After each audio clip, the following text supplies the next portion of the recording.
Guys, welcome back to Kavya Shetty YouTube channels. ಏನಂದರೆ ನಾನು ಇವತ್ತು ಆರ್ಡರ್ ಇತ್ತು, ರೆಡಿಯಾಗಿ ಹೋಗ್ತಾ ಇದ್ದೀನಿ. ಎಲ್ಲರೂ ಮಾಯ್ಶ್ಚರ್ ಹಾಕಿ ಆಮೇಲೆ ಸನ್ಸ್ಕ್ರೀನ್ ಹಾಕಿದ್ರೆ ನಾನು ಸನ್ಸ್ಕ್ರೀನ್ ಹಾಕಿ ಆಮೇಲೆ ಮಾಯ್ಶ್ಚರ್ ಹಾಕ್ತಾ ಇದ್ದೀನಿ ಗೊತ್ತಾ.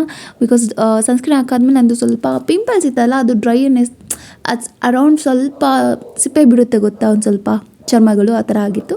ಅದಕ್ಕೋಸ್ಕರ ಮಾಯ್ಶ್ಚರ್ ಹಾಕ್ತಾಯಿದ್ದೀನಿ, ಸ್ವಲ್ಪ ಮಸಾಜ್ ಕೊಡ್ತಾಯಿದ್ದೀನಿ. ಬೆಳಿಗ್ಗೆ ಹೋಗ್ತಿರೋದ್ರಿಂದ ಸ್ವಲ್ಪ ನೀಟಾಗಿ ಹೋಗೋಣ ಅಂತ ಹೋಗ್ತಾಯಿದ್ದೀನಿ.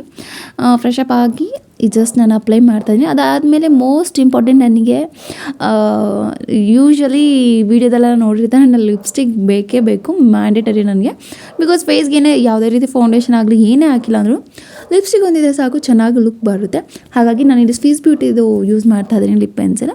ಅದರಲ್ಲಿ ಫಿಲಪ್ ಮಾಡ್ಕೊಂಡು ನೆಕ್ಸ್ಟ್ ಆ್ಯಸ್ ಯೂಶ್ವಲ್ ನಾನು ನಿಮ್ಗೆ ಹೇಳಿದೆ ಡೆಲಿವರಿ ಏನು ಹಾಕ್ತೀನಿ, ಲೈಕ್ ಪ್ರೀವಿಯಸಲ್ಲಿ ನಾನು ವೀಡಿಯೋ ನೋಡಿರೋ ಗೊತ್ತಿರುತ್ತೆ. ಎಸ್ಪೆಷಲಿ ಫಾರ್ ಗರ್ಲ್ಸ್ ನಂಗೆ ನ್ಯೂಡ್ ಶೇಡ್ ಅಂದರೆ ಇಷ್ಟ. ಇದು ಬಂದು ನನಗೆ ನಾಯ್ಕಾ ಆ್ಯಪಲ್ಲಿ ಗಿಫ್ಟ್ ಬಂದಿದ್ದು ನನ್ನ ಬರ್ತ್ಡೇ ದಿನ ಮಿನಿ ಒನ್.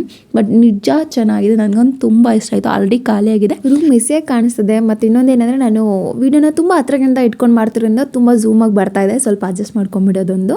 ಅದಾದಮೇಲೆ ಫೈನಲ್ ನಾನು ಏನೇ ಇದ್ದರೂ ಹಣೆಗೆ ಒಂದು ಬೊಟ್ಟು ಇಟ್ಟಿಲ್ಲ ಅಂದರೆ ಚೆನ್ನಾಗಿ ಕಾಣಿಸಲ್ಲ. ಸೊ ಅದನ್ನು ಮಾತ್ರ ಯಾವಾಗೂ ಮರೆಯಲ್ಲ. ಬೊಟ್ಟು ಮತ್ತು ಲಿಪ್ಸ್ಟಿಕ್ ಮ್ಯಾಂಡೇಟರಿ ಅಂತ ಹೇಳ್ಬೋದು ನನಗೆ. ಬಟ್ ವೀಡಿಯೋ ಮಾಡಬೇಕಾದ್ರೆ ಆಲ್ಮೋಸ್ಟ್ ನಾನು ಫೇಸ್ ವಾಶ್ ಮಾಡಿರ್ತೀನಿ ನೈಟ್, ಆ ಟೈಮಲ್ಲಿ ಮಾಡೋದ್ರಿಂದ ಹಣೆಗೆ ಬೊಟ್ಟು ಒಂದೊಂದು ಸಲ ಇರಲ್ಲ, ಅದನ್ನ ಯಾರು ತಪ್ಪು ತಿಳ್ಕೊಂಬಿಡಿ. ಅದಾದಮೇಲೆ ಕೂದಲು ಸರಿ ಮಾಡಿಕೊಂಡೆ. ಮತ್ತು ಅಮ್ಮ ಮಾಡಿದ್ರು ಪೂರಿ ಮತ್ತು ಇದ್ಕದ ಬೇಳೆ ಸಾಂಬಾರು ಮಾಡಿದ್ರು ಬೆಳಿಗ್ಗೆ. ಅದೊಂದು ತಿಂದೆ, ಬೆಳಿಗ್ಗೆ ಅಷ್ಟೊತ್ತು ತಿನ್ನೋಕ್ಕಾಗಲ್ಲ ಅಂದರು. ಮತ್ತು ಇವಾಗ ಏನು ನೋಡ್ತಾ ಇದ್ದೀನಿ, ಯಾವಾಗ ಅಲ್ಲೇ ಇರುತ್ತೆ. ಯಾಕೆ ನಾನು ಕುತ್ಕೊಂಡು ಟಿವಿ ನೋಡ್ತೀನಿ, ಒಂದ್ಸಲ ಅಲ್ಲೇ ಮಲ್ಕೊಂಬಿಡ್ತೀನಿ. ಕಿಟ್ ಕೂಡ ರಾತ್ರಿ ರೆಡಿ ಮಾಡಿಟ್ಕೊಂಡಿದ್ದೆ, ಹಾಗೆ ತೊಗೊಂಡು ಹೋದೆ. ಜಸ್ಟ್ ಒಂದು ಸ್ನ್ಯಾಪ್ ಥರ ಹಾಕಿದ್ದೀನಿ, ಬಟ್ ನಾನು ಸ್ನ್ಯಾಪ್ ಯೂಸ್ ಮಾಡಲ್ಲ, ಕೇಳಿಬಿಡಿ. ವಿಜಯನಗರದಲ್ಲಿ ಇದ್ದಿದ್ದು ನನಗೆ ಇವತ್ತು ಸೀಮಂತನ ಫಂಕ್ಷನು 9:30 ಅಂತ ಹೇಳಿದರು. ಬಟ್ ಅವ್ರದ್ದು ಒಂದು ಶಾಸ್ತ್ರಗಳಿರುತ್ತಲ್ಲ, ಅವರು ಪಾರ್ಟಿ ಹಾಲ್ಗೆ ರೀಚ್ ಆಗಿದ್ದು ಬೈ 11. ಬಟ್ ಅವ್ರು ಹೇಳಿ 12 o'clock ಕೂತ್ಕೊಬೇಕು ಅಂತ ಹೇಳಿದ್ರು. ಸರಿ ಹೆಂಗಿದ್ರು ಬಿಡು, ಸ್ಯಾರಿ ಕಳಿಸಿದ್ರು ಬೇರೆಯವ್ರ ಹತ್ರ. ಸೊ ಸ್ಯಾರಿನಾದರೂ ಪಿನ್ ಮಾಡ್ಕೊಂಡು ಅಂತ ನಾನು ಪಿನ್ ಮಾಡಿಕೊಂಡೆ. ಈ ಡ್ರೆಸ್ ಬಂದು ನಂದಲ್ಲ, ನಮ್ಮ ಅಕ್ಕೊಂದು ಹಾಕ್ಕೊಂಬಂದಿದ್ದೀನಿ. ಸರಿ ಸ್ಯಾರಿಲ್ಲ ಪಿನ್ ಮಾಡಿಕೊಂಡೆ. ಅವರು ಬಂದಿದ್ದು 11:05 ಬಿಟ್ವೀನಲ್ಲಿ ಬಂದರು. ಅವ್ರು ಸಿಂಪಲ್ಲಾಗಿರೋದು ಮೇಕಪ್ ಹೇಳಿದರು. ಅಂದರೆ ಅವರು ಫೇರ್ ಆಗಿದ್ದಾರೆ, ಪ್ರೆಗ್ನೆನ್ಸಲ್ಲಿ ಸ್ವಲ್ಪ ಚೇಂಜಸ್ ಆಗುತ್ತಲ್ವ, ಅದಕ್ಕೆ ಇದು ನೆಕ್ಸ್ಟ್ ಸ್ಯಾರಿಗೆ ಮ್ಯಾಚ್ ಆಗೋ ಥರ ಇದೆಲ್ಲ ನಾನು ಮಾಡಿದ್ದು. ಇದು ಸುಮ್ಮನೆ ಒಂದು ಸ್ವಲ್ಪ ಹೊತ್ತು ಶಾಸ್ತ್ರಕ್ಕೆ ನಾನು ಮಾಡಿದ್ದಿದ್ದು. ಇವರು ಹೇಳ್ತಾ ಇರೋ ಎಕ್ಸ್ಪೀರಿಯೆನ್ಸ್ ಅವ್ರ ಎಂಗೇಜ್ಮೆಂಟಲ್ಲಿ ಆಗಿದ್ದು. ಒಬ್ಬರು ಮೇಕಪ್ ಆರ್ಟಿಸ್ಟ್ ಕೈಯಲ್ಲಿ ಮೇಕಪ್ ಮಾಡಿಸ್ಕೊಂಡಿದ್ರಂತೆ, ಬಟ್ ಸ್ಕಿನ್ ಫುಲ್ ಅಲರ್ಜಿ ಆಗಿತ್ತು ಅಂತ ಹೇಳಿದ್ರು. ಹಾಗೆ ಸ್ವಲ್ಪ ಹೆದ್ರುಕೊತಾ ಇದ್ರು, ಅಕ್ಕ ನಂಗೆ ಮೇಕಪ್ ಬೇಡ, ಬೇಕಾದ್ರೆ ಹೇರ್ ಸ್ಟೈಲ್ ಸ್ಯಾರಿ ಸಾಕು ಹಂಗೆ ಅಂತ ಹೇಳ್ತಾಯಿದ್ರು. ಸ್ವಲ್ಪ ನಿಮ್ಗೆ ಗೊತ್ತು, ಪ್ರೆಗ್ನೆನ್ಸಿಲಿ ಏನಾದರೂ ಪಿಗ್ಮೆಂಟೇಷನ್ ಬಂದಿರುತ್ತೆ, ಫುಲ್ ಫೇಸೇ ಚೇಂಜ್ ಆಗಿಬಿಡುತ್ತೆ, ಕತ್ತತ್ರ ಎಲ್ಲ ಕಪ್ಪಾಗಿಬಿಡುತ್ತೆ. ಸೊ ಇವ್ರಿಗೂ ಸ್ವಲ್ಪ ಆಗಿತ್ತು, ಅಂದರೆ ಏನಂತಾರೆ ಪಿಂಪಲ್ ಮಾಡಿಸ್ತಾರ ಹಣೆ ಮೇಲೆಲ್ಲ ತುಂಬ ಇತ್ತು. ನಾನು ಬಿಫೋರ್ ಏನೂ ತೊಗೊಂಡಿಲ್ಲ. ಮತ್ತು ಅವ್ರ ಕೂದಲು ಕೂಡ ತುಂಬ ಶಾರ್ಟ್ ಇತ್ತು. ಮತ್ತು ಅವ್ರು ಹೇಳಿದ್ರು ನನ್ನ ಕೂದಲು ಸ್ವಲ್ಪ ಸೆನ್ಸಿಟಿವ್ ಅಕ್ಕ ಅಂತ ಹೇಳಿದ್ರಿಂದ ನಾನು ಯಾವುದೇ ರೀತಿ ಮಿಷಿನ್ ಕೂಡ ಯೂಸ್ ಮಾಡಿಲ್ಲ, ಕ್ರಿಂಪಿಂಗ್ ಕೂಡ ಯಾವುದೂ ಮಾಡಿಲ್ಲ. ನ್ಯಾಚುರಲ್ ಹೇರ್ಗೆ ಮಾಡಿ ಅವ್ರು ತಂದಿದ್ದು ಒಂದು ಎಕ್ಸ್ಟೆನ್ಷನ್ನ ಅಟ್ಯಾಚ್ ಮಾಡಿ ನಾನು ಕಲಿಸಿದ್ದೆ. ಕ್ಲಿಪ್ಗಳೆಲ್ಲ ಚೆನ್ನಾಗಿರುತ್ತೆ, ಇದೆಲ್ಲ ನೋಡೋಕ್ಕೆ ಅಂತ ತೊಗೊಂಡೆ. ಅದಾದ ನಮ್ಮ ಮನೆಗೆ ಬಂದೆ, ಬೇರೆ ವೀಡಿಯೋ ಏನೂ ಮಾಡೋಕ್ಕಾಗಿಲ್ಲ. ನೆಕ್ಸ್ಟ್ ಡೇ ಇದು ವೀಡಿಯೋ ಮಾಡ್ತಾ ಇರೋದು. ಪಪಾಯದು ಒಂದು ಹಲ್ವಾ ಮಾಡೋಣ ಅಂತ ಟ್ರೈ ಮಾಡ್ತಾಯಿದ್ದೀನಿ. ಮೇನ್ ಬೇಕಾದ್ರೆ ಪಪಾಯನ ಕಟ್ ಮಾಡಿ ಅದನ್ನು ರುಬ್ಕೊಂಡು ಇಟ್ಕೊಂಡಿದ್ದೀನಿ. ಇಲ್ಲ ಸ್ವಲ್ಪ ಸ್ಮ್ಯಾಶ್ ಮಾಡ್ಕೊತೀರಾ ನೀವು ಹಾಗೆ ಅಂತಂದರೆ ಓಕೆ, ಪರವಾಗಿಲ್ಲ. ಅದಾದಮೇಲೆ ತುಪ್ಪ ತೊಗೊಂಡಿದ್ದೀನಿ, ಸಕ್ಕರೆ ತೊಗೊಂಡಿದ್ದೀನಿ, ಎಷ್ಟು ಬೇಕು ತೊಗೊಳ್ಳಿ, ರವೆ ತೊಗೊಂಡಿದ್ದೀನಿ, ಚಿಕ್ಕ ರವೆ, ಚಿರೋಟಿ ರವೆ, ಉಪ್ಪು ಮತ್ತು ಡ್ರೈ ಫ್ರೂಟ್ಸ್ ತೊಗೊಂಡಿದ್ದೀನಿ. ಫಸ್ಟು ನಾನು ಏನು ಮಾಡಿದೆ, ಸ್ವಲ್ಪ ಮಾಡ್ತಿರೋದ್ರೆ ಚಿಕ್ಕ ಬಾಣಲಿ ಇಟ್ಕೊಂಡೆ. ಸೊ ಆ ಬಾಣಲಿಗೆ ನಾನು ಏನು ಮಾಡ್ತೀನಿ ಅಂದರೆ, ಫಸ್ಟು ಚಿರೋಟಿ ರವೆ ತೊಗೊಂಡಿರ್ತೀನಲ್ವ, ಅದನ್ನು ಉರಿತೀನಿ. ಯಾಕಂದರೆ ಅದು ನೆಕ್ಸ್ಟು ಬೇಯೋಕ್ಕೆ ಟೈಮ್ ತೊಗೊಳ್ಳಲ್ಲ ಇವಾಗ ಹುರಿದ್ಬಿಟ್ರೆ. ಹಾಗಾಗಿ ನಾನು ಚಿರೋಟಿ ರವೆನ ಇವಾಗ ಹುರ್ಕೊಂಬಿಡ್ತೀನಿ. ಮತ್ತು ಇನ್ನೊಂದು ಏನಂದರೆ, ಸ್ವಲ್ಪ ಜನಕ್ಕೆ ಪಪಾಯ ಜಾಸ್ತಿ ಇರುತ್ತೆ, ಕಟ್ ಮಾಡ್ಕೊಂಡು ತಿಂದು ಬೋರ್ ಆಗಿರುತ್ತೆ, ಅಂಥವ್ರಿಗಿದು ಏನು ಹೊಸ ರುಚಿ ಟ್ರೈ ಮಾಡ್ಬೋದು ಅಂತ ಹೇಳ್ತೀನಿ. ಇದನ್ನು ನೀವು ಹಾಗೆ ಹಲ್ವಾ ಥರ ಆದರೂ ತಿನ್ಬೋದು, ಇಲ್ಲಾಂದರೆ ಪ್ಲೇಟ್ಗಾಗಿ ಫುಲ್ಲು ಇನ್ನೂ ಮಿಕ್ಸ್ ಮಾಡಿ ಅದಕ್ಕೆ ಸ್ವಲ್ಪ ಕಾರ್ನ್ಫ್ಲೋರ್ ಎಲ್ಲ ಹಾಕಿದ್ರೆ ಸ್ವಲ್ಪ ಈ ಬೇಕ್ರಿ ಹಲ್ವಾ ಬರೋದಿಲ್ಲ, ಆ ಥರ ಆಗುತ್ತೆ. ನೀವು ಅದು ಕೂಡ ಟ್ರೈ ಮಾಡ್ಬೋದು. ಚೆನ್ನಾಗಿ ರವೆ ಸ್ವಲ್ಪ ಹುರಿದಾದ್ಮೇಲೆ ಅದನ್ನು ತೆಗ್ದು ಇಟ್ಕೊತೀನಿ. ಅದಾದಮೇಲೆ ಅದೇ ಬಾಣಲೆಗೆ ತುಪ್ಪ ಹಾಕ್ಕೊತೀನಿ. ತುಪ್ಪ ಸ್ವಲ್ಪ ಕಮ್ಮಿ ಬೇಕಾದ್ರೂ ಕಮ್ಮಿ ಹಾಕೊಳ್ಳಿ, ಸ್ವಲ್ಪ ಜನಕ್ಕೆ ಫ್ಲೇವರ್ ಇಷ್ಟ ಆಗೋಲ್ಲ ತುಪ್ಪ, ಹಾಗಾಗಿ ಇದು ಹೇಳ್ತಾ ಇದ್ದೀನಿ. ಸೊ ತುಪ್ಪ ಒಂಚೂರು ಹಾಕ್ಕೊತೀನಿ. ಅದಕ್ಕೆ ನಾನು ಏನೇನು ಡ್ರೈ ಫ್ರೂಟ್ಸ್ ಇಟ್ಕೊಂಡಿದ್ದೆ ಅದನ್ನೆಲ್ಲ ಇದರಲ್ಲಿ ಹಾಕಿ ಫ್ರೈ ಮಾಡ್ಕೊಂಡು ತೊಗೊಂಬಿಡ್ತೀನಿ. ಏನಂದರೆ ಗೋಡಂಬಿ, ಬಾದಾಮಿ ಅವೆಲ್ಲ ಓಕೆ ಫೈನ್ ಕರಿಬೋದು. ಬಟ್ ಈ ದ್ರಾಕ್ಷಿ ಏನಾಗುತ್ತೆ ಅಂದರೆ ಬೇಗ ಊದ್ಕೊಂಡ್ಬಿಡುತ್ತೆ, ಇಲ್ಲಾಂದರೆ ಬ್ರೌನ್ ಬ್ಲ್ಯಾಕ್ ಆಗಿಬಿಡುತ್ತೆ. ಅದು ಸ್ವಲ್ಪ ಹುಷಾರಾಗಿ ಹ್ಯಾಂಡಲ್ ಮಾಡ್ಕೊಳ್ಳಿ.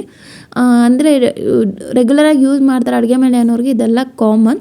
ಬಟ್ ಏನಾದರೂ ಫಸ್ಟ್ ಟೈಮ್ ಹೊಸ್ದಾಗಿ ಟ್ರೈ ಮಾಡ್ತಿದ್ದೀವಿ ಅಂದರೆ ಸ್ವಲ್ಪ ನೋಡ್ಕೊಳ್ಳಿ. ನಾನು ಫಸ್ಟ್ ಟ್ರೈ ಮಾಡಿದಾಗೆಲ್ಲ ಏನೋ ಸ್ವೀಟ್ ಮಾಡೋಕ್ಕೆ ಹೋದಾಗ ದ್ರಾಕ್ಷಿನ ಹಾಕ್ತಿದ್ದು ಬೇಗ ದಪ್ಪ ಆಗಿಬಿಡೋದು, ಬ್ರೌನ್ ಆಗಿ ಬ್ಲ್ಯಾಕ್ ಆಗಿಬಿಡುತ್ತೆ. ಅದಾದಮೇಲೆ ಅದನ್ನು ಒಂದು ಬೌಲ್ಗೆ ಹಾಕ್ಕೊಂಡೆ. ಮತ್ತು ಅದೇ ಒಂದು ಬಾಣಲಿಗೆ ನಾನು ಪಪಾಯ ಏನು ಪ್ಯೂರಿ ಥರ ಮಾಡಿದ್ನಲ್ವ ಅದನ್ನು ಹಾಕ್ಕೊಂಡು ಸ್ವಲ್ಪ ಅದು ಸ್ಮೆಲ್ ಸ್ವಲ್ಪ ಹೋಗೋ ಥರವರೆಗೂ ನಾನು ಮಾಡಿಕೊಂಡೆ. ಒಂಚೂರು ಬಟ್ಲಲ್ಲಿರೋದು ನಾನು ಬಿಡ್ತಾಯಿಲ್ಲ, ಹಾಕಿ ತೊಗೊತಾ ಇದ್ದೀನಿ. ಯಾಕಂದರೆ ಮಾಡ್ತಿರೋದೇ ಸ್ವಲ್ಪ ಅಲ್ವಾ, ಹಾಗಾಗಿ ಫುಲ್ಲು ಬಳ್ಕೊಂಡು ತೊಗೊತಾ ಇದ್ದೆ. ಸೊ ಅದೆಲ್ಲ ಸ್ಮೆಲ್ ಹೋದ್ಮೇಲೆ ನಾನೇನು ಮಾಡ್ತೀನಿ ಅಂದರೆ ನೆಕ್ಸ್ಟ್ ನಾನು ಅದಕ್ಕೆ ರವೆ ಹಾಕ್ಕೊತೀನಿ. ಅದಕ್ಕಿಂತ ಮುಂಚೆ ಸ್ವಲ್ಪ ಉಪ್ಪು ಹಾಕ್ಕೊಳ್ತಾ ಇದ್ದೀನಿ. ಇದು ಆಪ್ಷನಲ್, ನಿಮಗೆ ಬೇಕಾದರೆ ಹಾಕ್ಕೊಳ್ಳಿ, ಇಲ್ಲಾಂದರೆ ಸ್ಕಿಪ್ ಮಾಡ್ಬೋದು. ಮತ್ತು ಇನ್ನೊಂದಂದರೆ ಈ ವಿಡಿಯೋದಲ್ಲಿ ನಾನು ನಮ್ಮನೇಲಿ ಏಲಕ್ಕಿ ಪುಡಿ ಇರಲಿಲ್ಲ, ಏಲಕ್ಕಿ ಕೂಡ ಇರಲಿಲ್ಲ. ಸೊ ಹಾಗಾಗಿ ಅದು ಸ್ಕಿಪ್ ಆಗಿದೆ, ನೀವು ಬೇಕಾದ್ರೆ ಯೂಸ್ ಮಾಡ್ಬೋದು. ಉಪ್ಪು ಮತ್ತು ಪಪಾಯ ಎರಡನ್ನೂ ಸ್ವಲ್ಪ ಮಿಕ್ಸ್ ಮಾಡ್ತೀನಿ. ಸಿಮ್ಮಲ್ಲಿ ಇಟ್ಟಿದ್ದೀನಿ ನೋಡಿ, ನೀವು ಅಬ್ಸರ್ವ್ ಮಾಡ್ಬೋದು. ಯಾಕಂದರೆ ಜಾಸ್ತಿ ಉರಿ ಕೊಟ್ಟರೆ ಅದು ಒಂಥರ ಆಗಿಬಿಡುತ್ತೆ, ಸೀದೋಗುತ್ತಲ್ಲ ಆ ಥರ ಆಗುತ್ತೆ.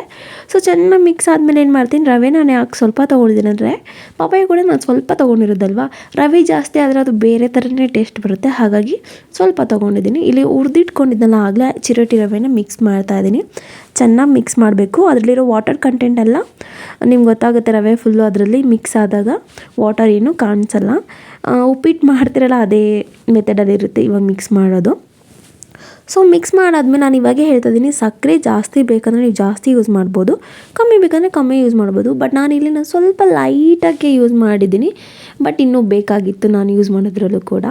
ಚೆನ್ನಾಗಿ ಮಿಕ್ಸ್ ಆದಮೇಲೆ ಏನು ಮಾಡ್ತೀನಿ ಅಂದರೆ ನಾನು ಡ್ರೈ ಫ್ರೂಟ್ಸ್ನೆಲ್ಲ ಏನು ತೊಗೊಂಡಿದ್ದೆ ಅಲ್ವಾ ಅದನ್ನು ನೆಕ್ಸ್ಟ್ ಮಿಕ್ಸ್ ಮಾಡ್ಕೊತೀನಿ. ನೀವು ಹಸಿದು ಕೂಡ ಹಾಕ್ಕೊತೀರಾ ಅಂದರೆ ಚೆನ್ನಾಗಿರುತ್ತೆ. ಬಟ್ ಅವಾಗಿಂದನೂ ಎಲ್ಲರೂ ಏನು ಮಾಡ್ತಾರೆ ಅಂದರೆ ತುಪ್ಪದಲ್ಲಿ ಫ್ರೈ ಇಲ್ಲ ಎಣ್ಣೆಲಿ ಫ್ರೈ ಮಾಡಿ ಹಾಕ್ಕೊತಾರಲ್ವ ಅದೇ ಮೆಥಡ್ ನಾನು ಇಲ್ಲಿ ಕೂಡ ಫಾಲೋ ಮಾಡ್ತಾಯಿದ್ದೀನಿ. ಇದಾದಮೇಲೆ ನಾನು ಇಂಚೂರು ತುಪ್ಪ ಹಾಕ್ಕೊತೀನಿ, ಅದು ಟೇಸ್ಟ್ ಚೆನ್ನಾಗಿರುತ್ತೆ. ಅಂದರೆ ಹಲ್ವಾ ಅಂದರೆ ಮೇನ್ ನಿಮಗೆ ಗೊತ್ತೇ ಗೊತ್ತು, ತುಪ್ಪ ಈಸ್ ಮ್ಯಾಂಡೇಟರಿ. ಸೊ ತುಪ್ಪ ಹಾಕ್ಕೊಂಡಾದ್ಮೇಲೆ ಚೆನ್ನಾಗಿ ಕೈ ಆಡಿಸ್ಕೊಬೇಕಾದ್ರೆ ನಿಮ್ಗೆ ಅಲ್ಲಿ ಫೀಲ್ ಆಗುತ್ತೆ ನೋಡಿ, ಯಾವಾಗ ಅದು ನಿಮಗೆ ಸೌಟ್ಗೆಲ್ಲ ಕಚ್ಕೊತಾ ಇಲ್ಲ ಅಲ್ವಾ, ಆವಾಗ ಅದು ರೆಡಿ ಆಗಿದೆ ಅಂತ ನೀವು ಅರ್ಥ ಮಾಡ್ಕೊಂಬಿಡ್ಬೇಕು. ಹಾಗಂತ ತುಂಬ ಹೊತ್ತು ಇದನ್ನೆಲ್ಲ ಬೇಯಿಸ್ಬೇಡಿ. ಅಟ್ ಲಾಸ್ಟ್ ಸಕ್ಕರೆ ಹಾಕ್ಕೊತಾ ಇದ್ದೀನಿ. ಅವಾಗಿನ ಸ್ವಲ್ಪ ನೀರು ಬಿಡುತ್ತೆ. ಸ್ವಲ್ಪ ಹೊತ್ತು ಅದನ್ನು ಕೈ ಆಡಿಸ್ತಾ ಇದ್ದರೆ ಅದು ಆಟೋಮೆಟಿಕ್ಲಿ ಸ್ವಲ್ಪ ಗಟ್ಟಿ ಥರ ಆಗುತ್ತೆ. ಇವಾಗ ನೀವು ಏನು ನೋಡ್ತಾ ಇದ್ದೀರಾ ನೋಡಿ, ಈ ಥರ ಆಗಿರುತ್ತೆ. ನಿಮ್ಗೆ ಇನ್ನೂ ಗಟ್ಟಿ ಥರ ಬೇಕು, ನಾನು ಹಲ್ವಾ ಕಟ್ ಮಾಡೋದು ತಿಂತೀನಿ ಆ ಥರ ಅಂದರೆ ನೀವು ಇನ್ನೂ ಸ್ವಲ್ಪ ಹೊತ್ತು ಈ ಥರ ಬೇಯಿಸ್ಕೊಂಡ್ರೆ ತುಂಬ ಗಟ್ಟಿ ಆಗುತ್ತೆ. ನೀವೇ ಆ ಥರನೂ ಮಾಡ್ಕೊಬೋದು. ಇಲ್ಲಾಂದರೆ ನಾನು ಹಾಗೆ ತಿಂತೀನಿ ಒಂದು ಬೌಲಲ್ಲಿ ಹಾಕ್ಕೊಂಡು ಈ ಮೆಷರ್ಮೆಂಟು ಸಾಕು. ಇದು ಡಿಪೆಂಡ್ಸ್, ನೀವು ಹೇಗೆ ಇಷ್ಟಪಡ್ತೀರೋ ಆ ಥರ ಇರುತ್ತೆ. ಸ್ಟವ್ ಆಫ್ ಮಾಡಿ ನಾನು ಒಂದು ಬೌಲ್ ತೊಗೊಂಡಿದ್ದೀನಿ. ಇಷ್ಟೇ ಮೆಷರ್ಮೆಂಟಲ್ಲಿ ನಾನು ಮಾಡಿದ್ದು, ಹಾಗಾಗಿ ಚಿಕ್ಕದೊಂದು ಬೌಲ್ ತೊಗೊಂಡೆ. ಇದೆಲ್ಲ ಸ್ವಲ್ಪ ತಣ್ಣಗಾದ್ಮೇಲೆ ನಾನು ಬೌಲಿಗೆ ಶಿಫ್ಟ್ ಮಾಡಿಕೊಂಡೆ. ಅದ್ರ ಮೇಲೆ ಸ್ವಲ್ಪ ಗಾರ್ನಿಶ್ ಆಗಿರಲಿ, ಚೆನ್ನಾಗಿ ಕಾಣಿಸ್ಲಿ ಅಂತ ನಾನು ಸ್ವಲ್ಪ ಬಾದಾಮನ್ನ ಹಾಕ್ಕೊಂಡಿದ್ದೀನಿ ಅಷ್ಟೇ. ಇದು ನೋಡ್ತಾ ಇದ್ದೀರಾ ತುಂಬ ಇನ್ನೂ ಬಿಸಿ ಇದೆ, ಹೊಗೆ ಕೂಡ ಆಡ್ತಾ ಇದೆ. ವಿಡಿಯೋ ಇಷ್ಟ ಆಗಿದೆ ಸಬ್ಸ್ಕ್ರೈಬ್ ಆಗಿ, ಹಾಗೂ ಪಕ್ಕದಲ್ಲಿರೋ ಬೆಲ್ ಐಕನ್ನ ಕ್ಲಿಕ್ ಮಾಡಿದರೆ ನನ್ನ ವಿಡಿಯೋ ನೋಟಿಫಿಕೇಶನ್ ನಿಮಗೆ ಮೊದಲನೇ ಆಗಿ ಬರುತ್ತೆ. Thank you for watching. Like ಮಾಡೋದನ್ನ ಮರಿಬೇಡಿ.